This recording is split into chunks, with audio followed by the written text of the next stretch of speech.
Дорогие друзья, рады видеть вас в подписчиках нашего канала. Пусть он станет порталом в удивительный и добрый мир для вас и ваших детей. Тайны старого камина. Сказки на ночь от бабушки Яны. И откуда взялся этот кирпич?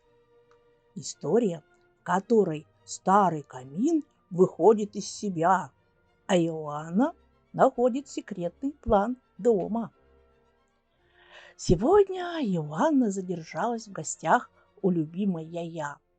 Вы знаете, кого в Греции зовут Яя? Бабушку. А дедушку как? Папус. А папу тогда как? Бабас.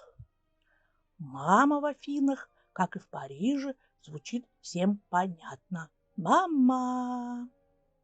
Так вот, огненные братцы-лисы сегодня заждались Иоанну в горящем камине, заскучали, запрыгали по дровишкам так резво, а дрова застреляли искрами так громко, пиф-паф, бен-бен, что старый камин вдруг вышел из себя, заскрипел, заворчал, а один из его кирпичей задрожал и выпал, будто кто-то его вытолкнул из кирпичной кладки на пол. Пиф и Паф из-за каменной решетки этого не видели, но услышали. «Что это там так громко бабахнуло?» – поразился Пиф. «И еще так звонко звякнуло», – удивился Паф. Тут в комнату и вошла Иоанна. Лисята наперебой поздоровались и рассказали ей о происшествии.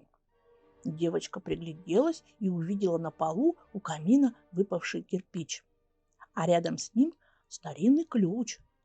Не золотой, железный, немного ржавый, но красивый. «Вот что так бабахнуло! Кирпич!» – обрадовался братец Пиф. «И вот что там звякнуло, ключ!» – догадался братец Паф. «Если есть ключ, значит, где-то есть и дверь, которую он откроет», – резонно рассудила Иоанна.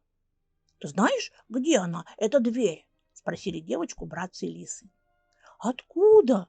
Меня и на белом свете еще не было, когда появился наш дом, похожий на замок, и этот камин», – взмолилась Иоанна. «А мы, может быть, и были», – предположили братцы-лисы, «но были совсем другими и жили отсюда за 3-9 земель в 30 царстве», – вздохнула Иоанна и хотела уже было положить красивый, но бесполезный ключ на место. Заглянула в нишу, откуда выпал кирпич, и ахнула. «Да здесь что-то, кажется, есть». «Что же там, что?» – завопили Пиф и Паф. Девочка сунула руку в тайник и вынула оттуда почерневший от копоти свиток. «Тяп, тяп, разворачивай его! Скорее!» С нетерпением затявкали братцы-лисы. Иоанна развернула свиток, прижала непослушные концы рулона кирпичом и книгой сказок, что всегда носила с собой. Пиф и Паф размечтались, что это карта острова сокровищ. Но это был план дома, похожего на замок, в котором жила Иоанна, ее папа и мама и младшая сестренка Харис. План как план. Вот кухня, где мама готовит вкусняшки. Вот комната папы, его кабинет. Вот детская спальня. Вот спальня для взрослых. Вот зал для игры и приема гостей. А вот и камин. На платье он новый. Но что это? Прямо в стене. За ним какой-то проход, уходящий направо. Так это, наверное, дымоход!» – затявкали хором лисята в камине. «Вы хотели сказать дымоход?» – поправила их Иоанна. «Ну нет, дым уходит наверх и на крыше в трубу вылетает», – сознанием дела заявил Пиф. «А дымоход, смотри-ка по плану, как он петляет и куда нас ведет?» – спросил Пав. И так далеко высунул свою огненную мордочку из камина, что искры с его усов посыпались на коврик. Хорошо еще тот был связан из каменной пряжи, которая в огне не горит. Искры померцали на ковре и погасли. Иоанна тем временем вела указательным пальчиком по тайному ходу на плане, пока он не привел ее к двери, о которой не знали ни папа, ни мама, ни даже веселые гости. «А гостей сегодня будет полон дом. У нашего папы день рождения!» – услышала Иоанна за спиной торжественный голос мамы. Девочка и не слышала, как та вошла в комнату. «И что ты тут на коленях ползаешь?» – спросила строго мама Иоанну. «Давай-ка сворачивай свою бумагу, подними книгу. И откуда взялся этот кирпич?» – подняла мама тонкие брови, но кирпич трогать не стала. Иоанна спрятала ключ в кармашек своего платья и хотела было рассказать маме все по порядку. И про огненных лисят в камине, и про... «Прибери здесь все немедленно!» Не дала ей мама и рта раскрыть. «И, пожалуйста, умойся, деточка, у тебя нос в саже, а руки? Посмотри на свои руки. Ты хочешь стать трубочистом, малыш?» Братцы-лисы в камине притихли, даже уши к макушке прижали и подобрали хвосты под животики. «Что-то мне подсказывает, что Иоанна не расскажет нам сегодня ничего интересного на ночь», — шепнул брат Пиф брату Пав. «Да уж, в такой сказочный день ей не до сказок», — зевнул братец Пав. Пока Иоанна наводила порядок, лисята угомонились сами. И представился им завтрашний день, как отправятся они с Иоанной по секретному дымоходу в тайный поход и разыщут заветную дверцу в конце туннеля и откроют ее волшебным ключиком. А там... Завтра, все завтра, думала о том же Иоанна. Когда в дом, похожий на замок, пришли шумные гости и запели имениннику долгие лета «Хронья пола», Пиф и Паф уже спали. А пока огонь спит, его, как злую собаку, лучше не трогать. Иоанна в тот вечер отправилась в спальню позже обычного, когда шумные веселые гости стали расходиться по домам.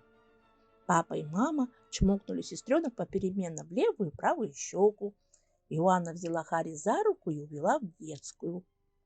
Иоанна уложила младшую сестру в постель так же ласково, как делает это мама. «Хочу мультик!» – захныкала Харис. «Я тоже хочу», – сказала Иоанна.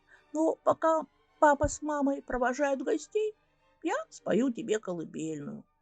И тихонько запела. «Нани, нани, колому мораки, нани, нани, тими суглика», что значило «Нани, нани, хорошая малышка, нани, нани, сладкого сна». Иоанна знала лишь первые строчки усыпляющей песенки, но когда она, ласково поглаживая сестренку, в сотый раз спела «Нани, нани, колому мораки, нани, нани, кими суглика», малышка и впрямь уснула с улыбкой на губах. Да и веки Иоанны уже опустились бархатным занавесом на ее сонные глазки. И увидела девочка волшебный сон. А снилось Иоанне, будто качается она на небесных качелях, читает книгу «Все о секретных планах и туннелях». А вокруг такая красота, такая милота. Люди здесь жили в домах, похожих на сказочные дворцы и рыцарские замки. Бабочки здесь так походили на цветы, а цветы на бабочек, что они по желанию легко менялись местами. Один цветочек аленький, заметив Иоанну, так захлопал лепестками крыльев, что оторвался от стебля и полетел вверх, вверх, вверх, поднялся к Иоанне и приземлился на ее локоны пышным бантом. Издали казалось, что само алое солнце передумало уходить за горизонт и заночевало на золотых волосах Иоанны.